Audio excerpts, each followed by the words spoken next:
Mongabay Reports is a series that shares evergreen articles from Mongabay.com. Read by myself, Mike DiGirolamo.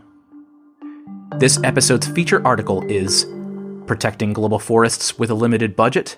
New study shows where and when to start, by Liz Kimbrough on the 31st of August, 2022.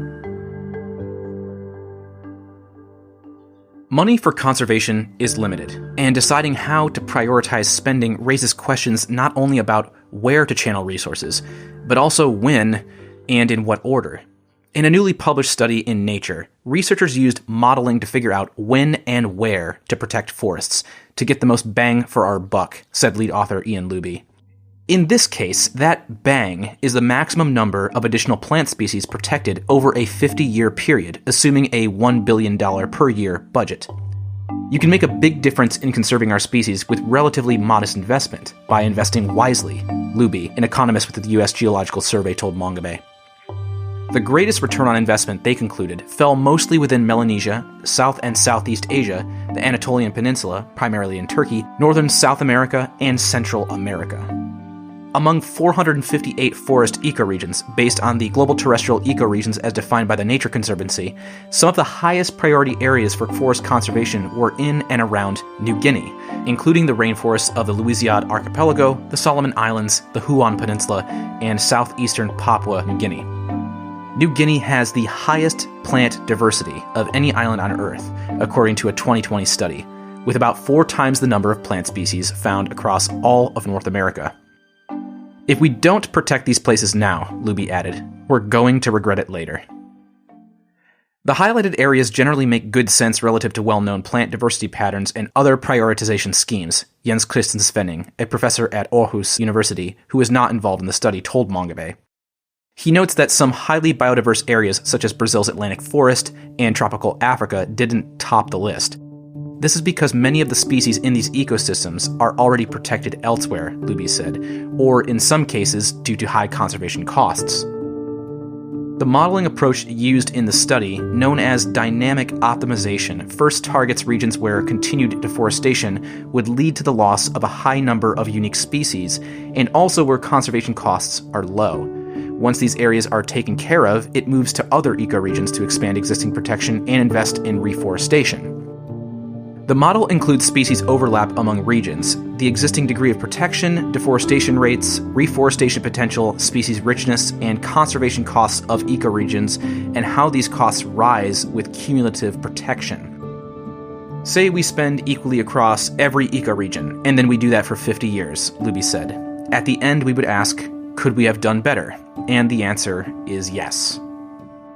Conservation cost was based on GDP, which has some faults, Luby said, but which, in general, is a good proxy for the relative costs of conservation actions, such as planting trees, buying land, or hiring patrol staff among locations. According to a study published earlier in 2022, the cost of conservation actions are rarely reported, making it difficult to decide how to protect and restore nature. Deciding where and when to finance conservation is increasingly relevant, with the UN's Decade on Ecosystem Restoration 2021 to 2030 underway and on the heels of the $12 billion global forest financial pledge signed by several world leaders, as well as an increase in private sector commitments to stopping deforestation. Funds appear to be mounting to address this problem. At the same time, deforestation is escalating. From 2001 to 2021, an area of forest measuring roughly half the size of China, more than 437 million hectares, was lost or destroyed across the planet, according to data from the University of Maryland, available on Global Forest Watch. In 2021 alone, tropical forests were destroyed at a rate of about 10 football fields per minute, amounting to 11.1 million hectares. Nearly a quarter of that loss was in primary old-growth rainforests. This new research, Svenning said, could help guide international funding for forest conservation. Svenning was a co-author of a study published earlier in 2022 that found that tree species are woefully underprotected. Of the current conservation plans and proposals, the study concluded the one that would most effectively protect tree diversity is the Global 200, a list of ecoregions identified as priorities for conservation by WWF. No matter the plan, many high conservation priority areas fall within lower-income tropical countries, those that are rich in biodiversity but tend to be poor in financial terms, the Nature paper says. So substantial international funding is likely needed to conserve and restore forests. The $1 billion per year conservation budget modeled in this study is a relatively small percentage of the combined GDPs of wealthier nations.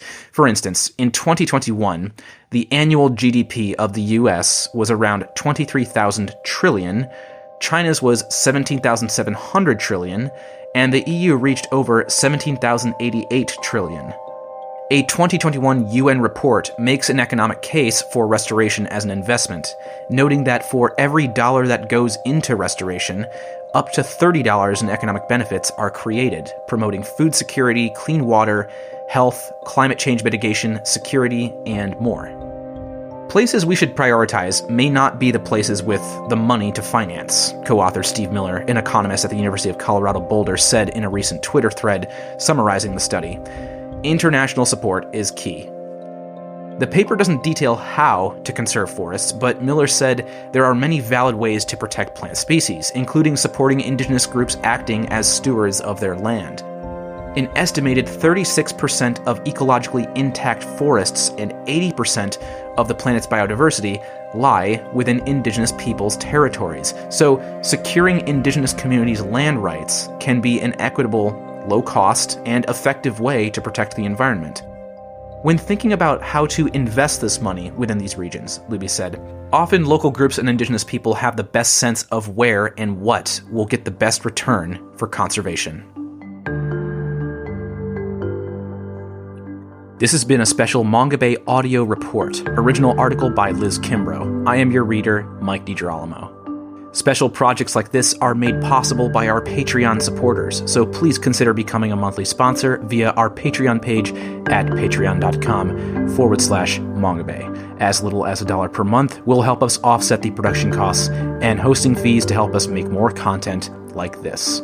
Keep up with all of Mongabay's news from Nature's Frontline at mongabay.com. Get updates from Twitter, Facebook, Instagram, TikTok, and Mastodon, where our handle is at Mongabay. And check out our video reporting on YouTube, where our handle is at Mongabay TV. Thanks for listening.